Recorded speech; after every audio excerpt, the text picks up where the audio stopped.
This video is sponsored by Bamboo Labs. Adepticon is in 12 days and I am not prepared.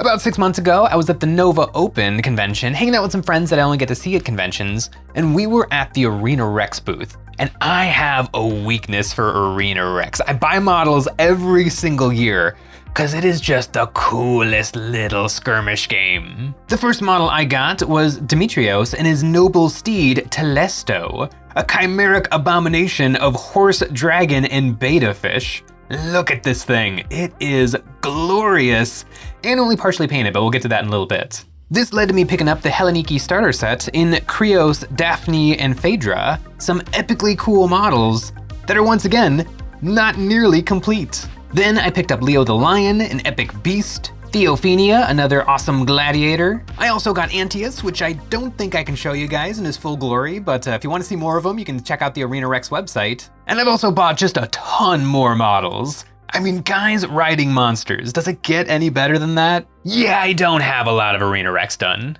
At the Nova Open, we all bought more models, and we made a pact that we would have it all done for Adepticon so we could play some more games. And I was like, yeah, of course I can have it all done. I'll even bring the terrain. Well, it's now, and I don't know if I'm gonna get it all done. But you know what? I can get the terrain done and make sure that we can play some games.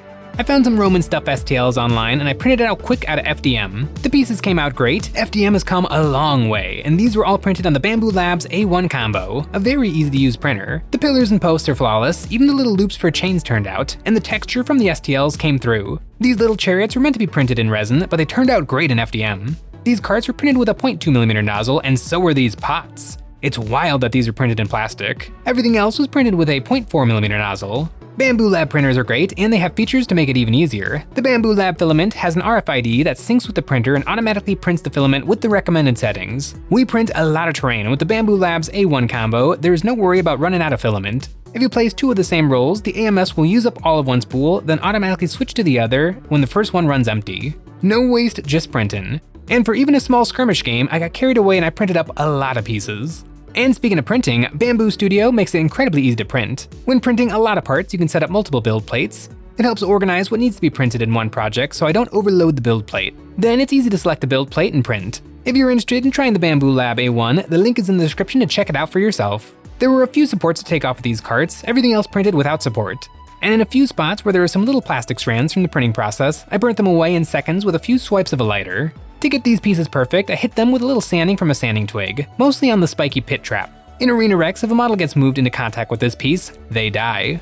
Now I will be traveling with this terrain, so I want to make it easy and portable, with the power of magnets. I took my prints and then set them up on a sheet of plastic card, and I traced out where I want the ground to be. I labeled everything with a Sharpie so I can put it all back together later. And with one of the carts, I broke off a wheel so I can have it smashed into the ground. Once I had my shapes, I cut them out roughly with some scissors, and then I used my Dremel tool with a sanding drum to grind off the plastic, working it down to my Sharpie marks. Now I can begin assembly. I took my low-temp hot glue gun and glued down some magnets. Since there will be some plastic in between my magnets and a metal tray, I'll be using some really big ones. After the magnets were down, I loaded up the plastic with more glue and stuck on my pillars. For the pieces that won't have a base, I used my Dremel to make some holes into the plastic. It drilled great, the plastic is really easy to work with, and then I sunk in my magnets with more hot glue. Now I have my pile of parts built into a few nice pieces of terrain. To make the ground, I'm going to be doing it just like I do on all my Arena Rex figures, with some Milliput. I mixed up the 2 parts and then squished it over the plastic, using my fingers to smear it into some nice rolling mounds of sand. My models are gonna look so good with matching terrain. For a few pieces, like the vases in the broken cart, I made up some big piles of putty and then pressed the parts into the putties so that it looks like they were a little bit submerged. Now my pieces are skinned and it's time for the texture.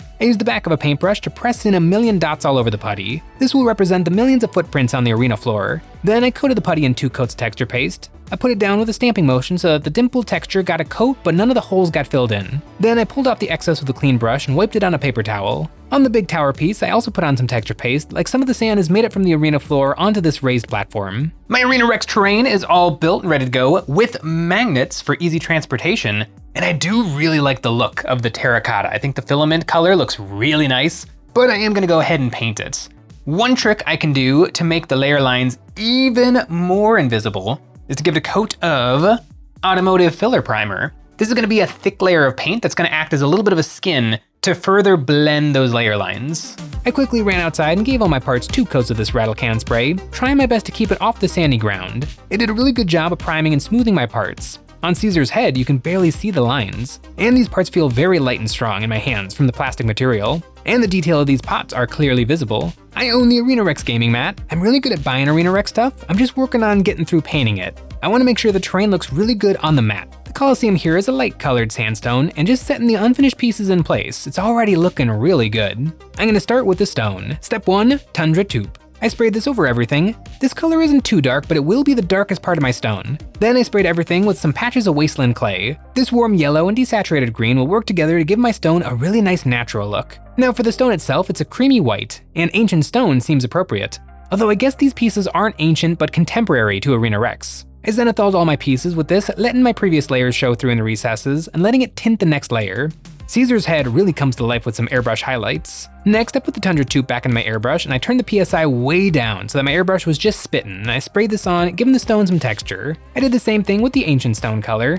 Even on close inspection, this terrain will have some nice realism. I want to paint some veins running through the stone, so I watered down my Tundra Taupe, and I dragged my brush across the mini, making some wiggly uneven lines. And over these, I made some thinned down sharper lines following the same direction with my ancient stone. With my texture in place, I did a dry brushing of white paint over my pieces to highlight all of the edges and brighten them up even more, and I think I could go even a little brighter still. So I put some white ink into my airbrush and I sprayed this on a little bit more just from above to make my pieces brighter still. This worked especially good on Caesar's face. In no time, I had all the stone done, and it's looking really good. These pieces have absolutely come to life with a little bit of stone texture. And honestly, this is more than enough terrain for ArenaRex. You don't actually need any terrain to play the game, but as a connoisseur of terrain, I think any war game is made a little bit better with some nice theming. And there are rules in ArenaRex for interacting with terrain features. Models can be chained to pieces of terrain so that they can only move within a certain radius of it. And I just think it's a really nice way of introducing a little bit more storytelling to the games. Now that the stonework is done, I'm about halfway through the project, which is historically when I stop working on ArenaRex. Although in my defense, I've been going pretty hard in the paint. Do y'all see the 8-pack on Antius? That was many evenings of very careful highlighting, making sure every one of those muscles was truly gleaming. I don't have a lot to show for ArenaRex in the done pile, but this terrain is going to be one of those things. I am going to see this through till the end. A few of these pieces have some not stone parts, like these chariots. I started out using some brown speed paint on the wooden parts. Typically washes don't work well on FDM prints, but this stuff came out so clean I can wash with no problem, bringing out all the textures. I used some ancient honey to start to turn these recessed panels into gold, and I washed them with some dusk red to get a gradient. Then I started highlighting with some space dust, hitting on all the raised details on the top of each panel. Then I used a little bit of white paint for the brightest reflections. Now for the rest of the chariot. I want it in red. I base coated it with pure red mixed with black for a darker color. Then I started highlighting with glazes all the way up to pure red. The wheels I hit with a little bit of black paint and then some gray on the high spots. And then my 2 chariots are ready for action. Well, one of them is more ready than the other one. Now onto these pots. I started out base coating them in Demigod Flame. A lot of these names are really well suited for the genre I'm painting in. I took some mold berry and painted on some dark stripes ringing around my pots. I mixed some white into my Demigod Flame and I started highlighting, focusing on the raised detail on the face and the high points, doing another layer with more white paint mixed in so that they're nice and bright. Then I did some highlights of red on the dark rings. You would never know looking at these that they're FDM printed. I might have to go print some more. Now onto the spike trap. For this, I need to break out the airbrush again. I masked off my stone and then blasted it with black paint. Then I mixed up deep gray and Tundra Taupe together and I dusted this over the black. After that, I sponged on some uniform gray to make the surface look like rough metal. Then I did a dry brushing of light gray to the points of my spikes. I dusted some dark wood over everything to bring back a little bit of warmth. Then the secret sauce of this piece is going to be rust, using some Dirty Down rust. I poured myself a little Dirty Down and I mixed it with water, about 1 part Dirty Down to 3 parts water. And I splashed this over everything. Once that was dry, I peeled off the tape and then fixed up the couple of spots my airbrush bled through. Then I hit all the spots that were hidden under the tape. Then to make the rust even rustier, I added some Dirty Down Rust Yellow, especially over the rivets. This color dries even brighter, and once it was all dry, it was incredibly rusty. I did a little sponging and dry brushing of silver paint to make these spots look like old metal, and then the spike trap is done, ready to skewer some ArenaRex gladiators who get a little bit too close. I'm almost done now. On a few of the metal spots, I base coated them in dark brown and then gave them a quick dry brushing of gold paint to make some bronze. And just like that, everything is nearly done. The terrain is done and now it is time to paint the bases, and I actually don't have a way that I like to do ArenaRex bases because I've never actually finished an ArenaRex model. With my first couple of minis, Leo and Telesto, I base coated these guys in topaz skin and ice yellow, and so I kind of just let that land on the bases too, and it seems like a good step 1 for sand. Now that this terrain is only going to be played with Arena Rex, I think it is time to finally finalize how I do my basing, and it'll give me a good opportunity to start some models and hopefully maybe finish some models. One of those models I'd like to start is this. Proximo, a chimeric beast, and the very last thing I bought for Arena Rex. I got this guy put together a couple of weeks ago, and it is about time he got a little bit of paint on him. Also, he's going to be based up in the exact same way as this terrain, so I might as well kill 2 birds with 1 stone. I primed Proximo in white, and I also sprayed this white primer over the sand on my terrain. Light colors can change a lot when airbrushed over darker colors, so to make sure everything is consistent, I want to work up from the same base coat. Step 1, ice yellow. I airbrushed this over the white, and on Proximo I let this land on the model too. Then for step 2, I dusted on some topaz skin over the yellow. It was tricky relearning on the fly how I did this about 2 years ago. I think I dusted this on about half strength so that it tints the ice yellow, then another coat of ice yellow over top. After a few coats of ice yellow, sprayed at an angle so that the paint doesn't land in the recesses, leaving that topaz skin in there. I think this is the perfect look that I'm after, and in no time, everything was ready for a wash. I grabbed my Pallid Bone, a yellowish tan speed paint, thinned it down about 50-50 with speed paint medium, and I put this all over the terrain and all over the bases of my Arena Rex minis. Once that was dry, I was really liking the texture that it left behind, and I did a dry brushing of more ice yellow, which caught on all the sandy texture, giving me some really good looking sand. And this color looks great next to the light stone color of my terrain. In no time, my Arena Rex pile of shame is looking much closer to done. The terrain is done, and the sand is looking good. I think that'll be a nice look going forward. I was a little nervous when the wash was going on that it would end up too dark, but I like it. I have finally finished something for Arena Rex, and it's not even Arena Rex stuff, it's terrain, but I got a little gas left in the tank, and I think I can actually get something done. I think the perfect thing to do would be to actually finish the first model I ever bought, and that is Telesto and Demetrios. I painted Telesto up immediately after buying him at Adepticon. The rider Demetrios never managed to get finished until now. I pulled him off a Telesto and stuck him down to a blob of poster putty, which looks hilarious. He's riding Flubber.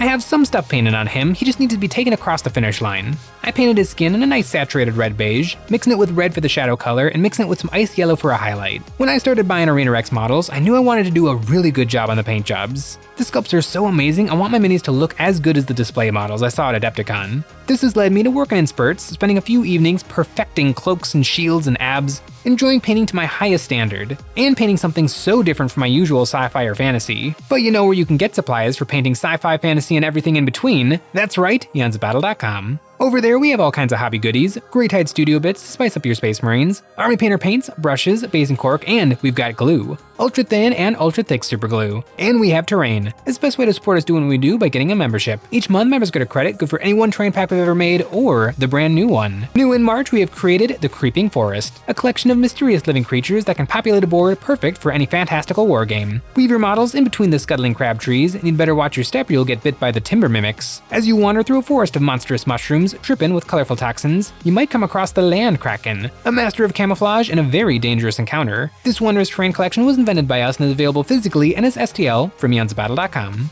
And speaking of fantasy, this guy Demetrios was a fisherman who discovered the sea creature and raised it. Now it only obeys his command, and this gives him a distinct advantage in the arena. And his armor has a nautical aesthetic befitting his claim to fame Telesto. For his armor, I painted it with a seafoam blue, working in some browns for a shadow color and doing some very fine edge highlights, going back and forth between my layers to glaze in some transitions. Then for his web mohawk, I hit it with a blue, then some almost black blue in the middle, then some very fine lines of a light blue. To make it look like this material is almost transparent, I glazed my original blue over top to soften these details and make them look natural, like the light is shining through it. The only thing left is his trident. I glazed brown over the shaft, making sure it was darker on the bottom and lighter on top. This weapon is the tiniest little stick of resin. Then for the point of this weapon, I decided to paint it with some non-metallic metal, using the ice yellow on my palette for the highlight color so that there's a tinge of warmth in the metal. I glazed black as my shadow color and edge highlighted it to get the brightest reflections. And for the octopus detail connecting the blade to the shaft, I hit it with some desert yellow for a base coat, then highlights of ice yellow mixed in so that there was some contrast between the three materials on his trident. Demetrios is finally done. I hit him in his pet with some matte varnish to lock the paint in place forever, and then I finally painted the rim of the base black. It has been years, but finally I have an Arena Rex model finished, and with the board's worth of terrain to match. Telesto and Demetrios are Dunyan Rings. I have now finally completed an Arena Rex model. I think I bought this guy in 2002 and he's been sitting on my desk in various stages of completion since then, but now he is done and looking glorious, surrounded by a bunch of Arena Rex terrain. Even though I didn't get everything done, I feel like this is an absolute win. We're gonna be able to play some lovely games. I have a bunch of other models that are in various stages of completion. A lot of them just need a little push to get over the finish line, and we'll see if that push happens before Adepticon, but I'm feeling pretty good about this progress. Arena Rex is a game that I've really taken a liking to. 40K is my main squeeze, and I really like the game Moonstone for its gameplay and the fairy tale aesthetics, but Arena Rex has managed to stay on my painting desk for years because of how cool it is. I like the vibe. It kind of scratches a little bit of a historical itch, and even though it's a weird historical, I would much rather play something like this than just a standard straight historical war game, because I can have a dude on a Kelpie. I mean, this is just awesome. Now that I have my favorite model done, a whole bunch of lovely terrain, I got the neoprene mat, I got the dice, I am officially an Arena Rex player. And so now I won't feel nearly as guilty at Adepticon when I buy a whole bunch more of it. Thanks for watching.